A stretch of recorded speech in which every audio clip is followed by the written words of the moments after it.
لوگ اکثر مجھ سے ایک سوال پوچھتے ہیں کہ کیا اللہ واقعی تہجد سے معجزے کرتا ہے؟ اور ایک خاص بات وہ یہ کہ ہم یہ کیسے جان سکتے ہیں کہ اللہ ہماری تہجد کی دعاؤں پر راضی ہے یا نہیں؟ کیا کوئی ایسی نشانیاں ہیں جن سے ہم جان سکتے ہیں کہ اللہ ہماری دعاؤں پر راضی ہے یا نہیں؟ تو سنو، اللہ فرماتا ہے کہ کون ہے جو بے قرار دلوں کو چین عطا کرتا ہے؟ بھلا کون ہے جو پریشان حالوں کو خوشحالی میں بدل دیتا ہے؟ کون ہے جو مشکل کو آسانی میں بدل دیتا ہے؟ وہ اللہ ہی ہے جو تمہارے سارے کام سنوار دیتا ہے۔ کیا اللہ کے سوا کوئی ہے جو تمہاری یہ کام کر سکے؟ نہیں نہیں، اسی کی کیا مجال کہ اللہ کی مرضی کے علاوہ کچھ کر سکے۔ خدا کی رحمت کی وسعت اس قدر وسیع ہے جس کا آپ اور میں اندازہ بھی نہیں کر سکتے۔ ہماری اتنی اوقات ہی نہیں کہ ہم اللہ کی رحمتوں کو جان سکیں۔ اے بندے، اگر تمہاری زندگی میں کچھ ایسا ہو رہا ہے جو تمہیں بے چین کیے ہوئے ہے، جو تمہیں تکلیف دے رہا ہے، کسی من پسند چیز کو حاصل کرنے کے لیے تمہارا دل شدت سے مچل رہا ہے، اور تمہارا دل کسی معجزے کی تلاش میں ہے، تو اے بندے، ایک وہ وقت بھی تو یاد کرو جب ہمارے آقا محمد صلی اللہ تعالیٰ علیہ وآلہ وسلم پر ایک خاص مدت تک وحی کا نزول رکا رہا تو منافقین انہیں تانے دیتے تھے کہ تمہارا محبت کرنے والا اللہ تمہیں بھول گیا ہے۔ اس وقت آپ صلی اللہ علیہ وآلہ وسلم پر اس قدر غم کی کیفیت طاری ہو جاتی کہ آپ مکہ کی پہاڑیوں پر چڑھ کر شدید غم کے عالم میں اللہ کو پکارتے تو اسی وقت جبرائیل علیہ السلام حاضر ہو کر آپ کو تسلی دیتے کہ یہ وقت گزر جائے گا، اور اچھے وقت کی نوید سناتے تو آپ صلی اللہ علیہ وآلہ وسلم کے دل کو سکون مل جاتا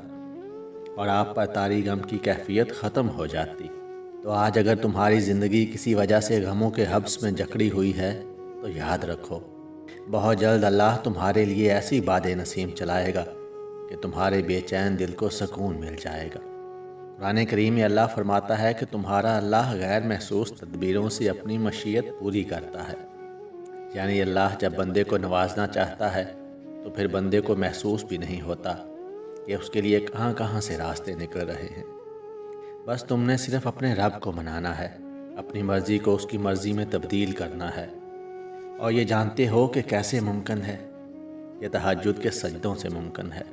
تہجد میں مانگی جانے والی دعاؤں سے ممکن ہے۔ اگر تم چاہتے ہو کہ اللہ تمہاری تہجد میں مانگی ہوئی دعاؤں کو قبول کر لے تو یہ دو چیزیں لازمی جان لو کہ اللہ نے جو تمہارے بارے میں اپنی مشیت بیان کی ہے وہ اصل میں تمہیں انتخاب اور اختیار کی آزادی ہے۔ تمہیں اختیار دے رہا ہے اور طاقت دے رہا ہے کہ میرا بندہ اپنی پسند کے راستے پر چل سکے۔ وہ تمہیں دو راستے بتا رہا ہے، ایک راستہ خیر کا ہے اور دوسرا شر کا۔ اگر تم غیر محسوس طریقے سے شر کے راستے کو چھوڑ کر خیر کا راستہ اپنا رہے ہو تو سمجھ لو کہ اللہ تمہیں جلد نوازنے والا ہے، کیونکہ اللہ خود فرما رہا ہے کہ اللہ سے بڑا تمہارا کوئی خیر خواہ نہیں، وہ تو تمہاری بھلائی ہی چاہتا ہے، اور یہ تب ہی ممکن ہے جب تم اس کے بتائے ہوئے خیر کے راستے پر چل پڑو۔ اب یقیناً تمہارے ذہن میں آ رہا ہوگا کہ یہ خیر کا راستہ کیا ہے، تو میں زیادہ لمبی چوڑی تمہید تو نہیں باندھوں گا، کہنے کو تو بہت کچھ کہہ سکتا ہوں، لیکن چند لفظوں میں اگر کہوں تو خیر کا راستہ وہ ہے کہ جو تم کام کرو اس پر تمہارا دل مطمئن ہو جائے اور تم خوشی محسوس کرو اور تمہارا دل سکون سے بھر جائے۔ بس سمجھو کہ تم خیر کے راستے پر ہو، اور جب کوئی کام کر کے دل بے چین ہو، کہیں سکون نہ ملے، تو پھر تمہیں اپنا راستہ بدلنے کی ضرورت ہے، کیونکہ جو محبتیں اللہ کی حدود کو توڑ کر کی جائیں وہ تمہیں بھی توڑ کر رکھ دیں گی، کیونکہ محبت تو وفا اور جفا کا ایسا کھیل ہے جس میں شیطان تمہیں ایک خوبصورت راستے کا جھانسا دے کر اللہ سے جفا کے تاریک راستے پر چلا دیتا ہے، اور ایسے راستے تمہیں قبولیت سے بہت دور لے جاتے ہیں۔ لہذا قبولیت پانا چاہتے ہو تو ہمیشہ خیر اور وفا کا راستہ اپناؤ، اور جاننا چاہتے ہو کہ وہ نشانی کیا ہے جو تمہیں تہجد کے معجزوں تک لے جاتی ہے، تو جان لو کہ جب تم اپنی امیدوں کے ٹوٹنے پر کمزور پڑنے کی بجائے اللہ کی محبت سے مزید جڑ کر مضبوط ہو جاتے ہو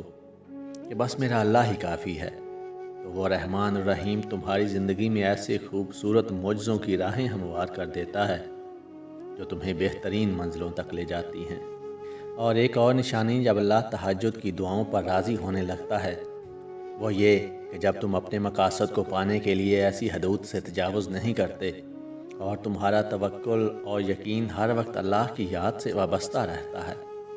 تو جان لو اللہ نہ تو تمہاری محبتیں ضائع کرے گا اور نہ دعائیں،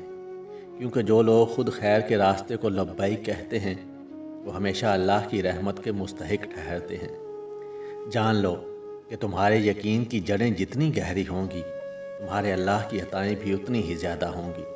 اور تم مطمئن رہو کہ تمہارے تہجد کے سجدے اور آنسو بہت جلد تمہیں وہ عطا کریں گے جس کے تم منتظر ہو۔ بہت جلد وہ ایسے اسباب پیدا کرے گا